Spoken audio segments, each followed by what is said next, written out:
we'll get started. Nicholas, could you perhaps start by explaining who you are and what kind of work you've done and are currently doing, including your current Substack? Yeah. So my name is Nicholas Gruen. I pass myself off as an economist. That's an interesting story because I started doing economics long before I studied economics, and that is because my father was an economist, and thinking like an economist is more important than learning all the equations and all that sort of stuff. And so I then did, in fact, study economics. So I worked for John Button when he was industry minister.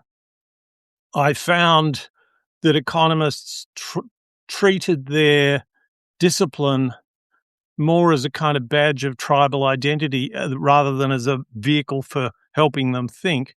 And I decided that if I went and studied economics, I could solve this problem. But I studied economics and nobody, they just keep doing what they're doing. I should say that you've actually been called the most brilliant economist that you've never heard of. I don't know how you feel about that accolade. It's sort of double-edged, but I think the thing is that, your father was a very well-known economist. You're also regarded as, and sorry, I know you're not going to include this in your own bio, but you've been described as Australia's foremost public intellectual as well by Lindsey Tanner, another Labor MP who, we've covered this before. I was a speechwriter and researcher for Lindsey Tanner and did an internship. Yeah. What year? I'm terrible with years. I was about 20 at the time. So let's say 31 years ago, 1994. Okay. Yeah. Because I did some work for Lindsey in 2009. So that's when I ran into Lindsey. Yeah. Yeah. The Government 2.0 task force. Correct. Yeah. Ring bells to Australians. So sorry for everybody who's tuning in from overseas. This is all sort of Australian speak, but I interrupted you. You're an economist. You trained as an economist, and then you've done a bunch of things. Can you just sort of rattle off a bunch of those and then describe what your Substack's about?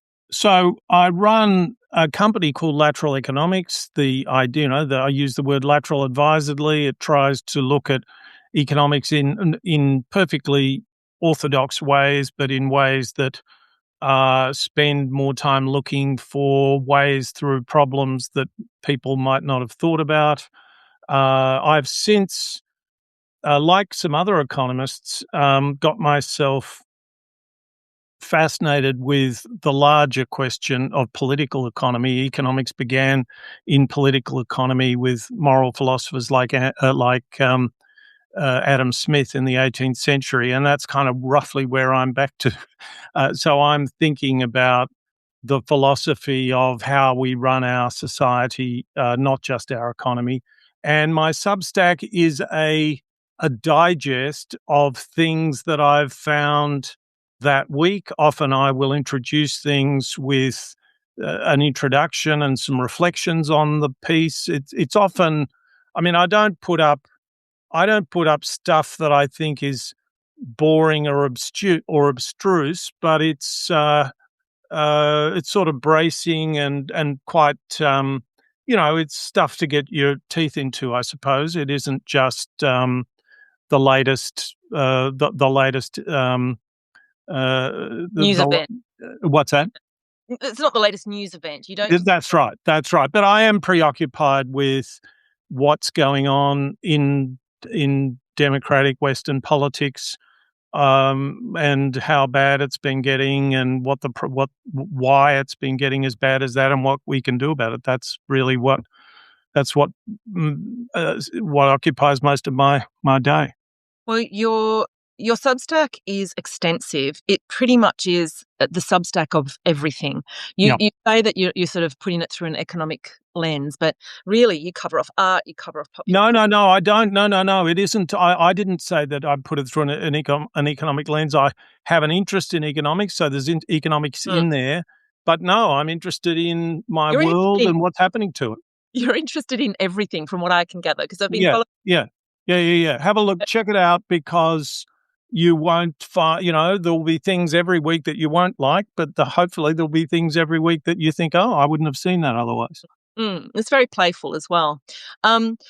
what I was going to ask actually, before we get into sort of some of the stuff that you do write about, is how do you go about curating your Substack? There's a lot of people on here who obviously have their own Substacks, and I think you literally cover off everything with a capital E. Um, how do you go about it? Do you have a format? Do you just feel that because you are so interested in so many things and you read so widely, you might as well share it with people because it's a little bit of a overview of a whole range of things. It's like a bowerbirds picking of content from all across the world, all different disciplines, and so on. Um, how do you go about it? Like, I guess I have one test, which is I do read lots of stuff, and I have one test, and that test is this, did this really interest me, or was it a person going through the motions?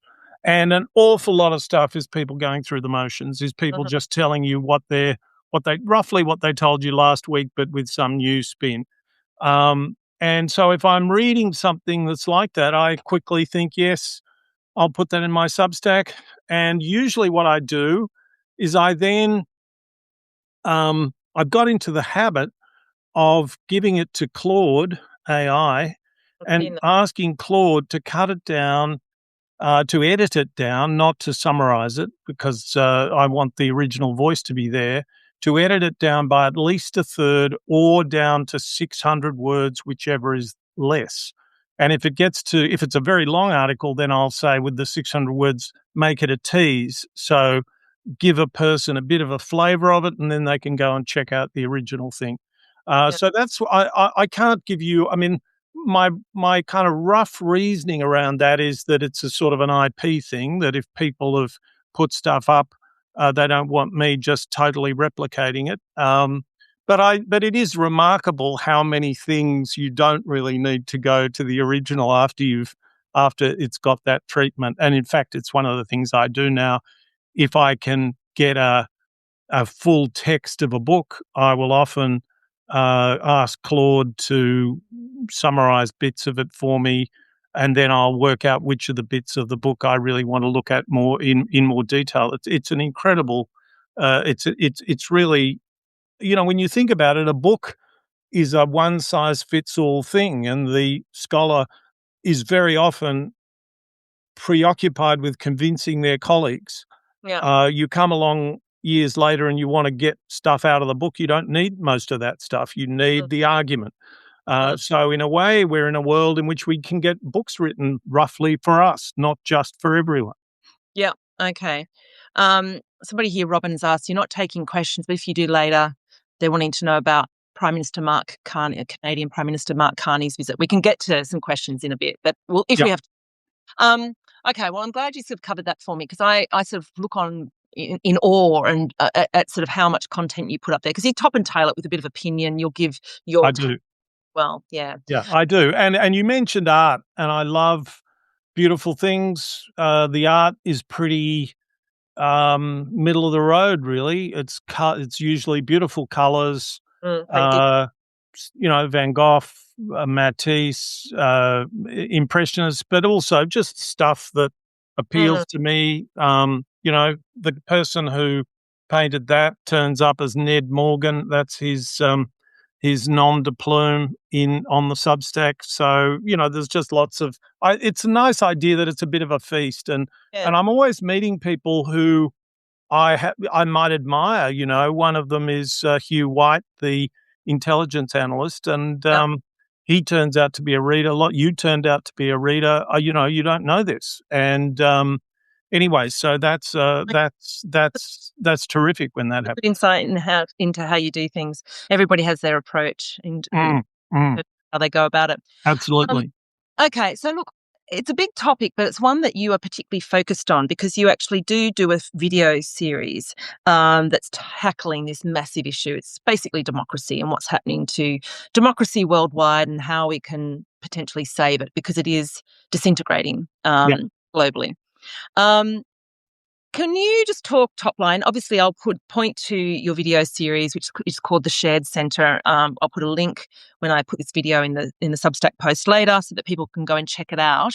Um, and it basically includes interesting informational videos, but then you do afterwards you do a sort of a session with an Irish comedian who drills you and on sort of the topic. Column, yeah. Yeah.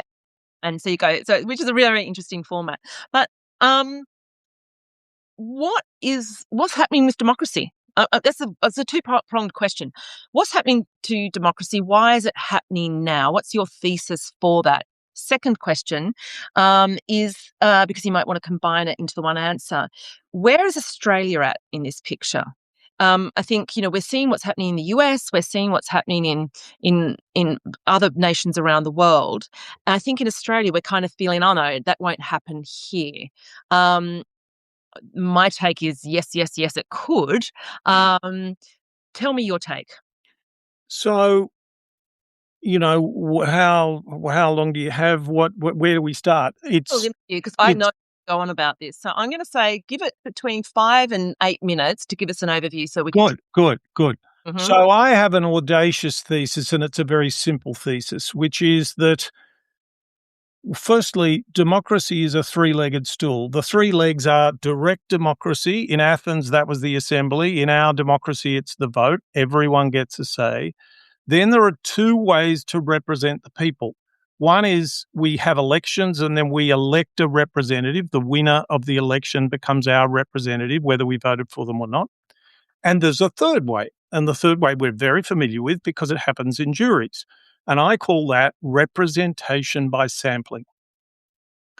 And my audacious argument, it's very convenient if I'm right because it means that it's so much easier to fix a lot of this than we might be thinking that it is. And the longer I've thought about this, and I've thought about it for a very long time, the more I see that the way in which our political system has doubled down on one way to represent the people by elections and not the other way to represent the people has produced a system of pathologies, really the ones that we see. Mm-hmm. So why is it that government has become government by culture war now? Because elections are competitive, because elections are fed through the media, because and people blame social media, and social media has something to social media can put up its hand and claim some responsibility. But between 1968 and 1988, before the internet turned up, the average length of a presidential soundbite on network news in the United States went from 48 seconds to 9 seconds. So our democracy is a 9-second democracy even before you think about the internet.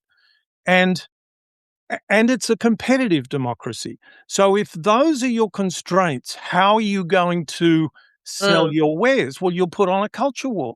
You'll work out ways to present your people who think differently as insane, evil, and so on and so on.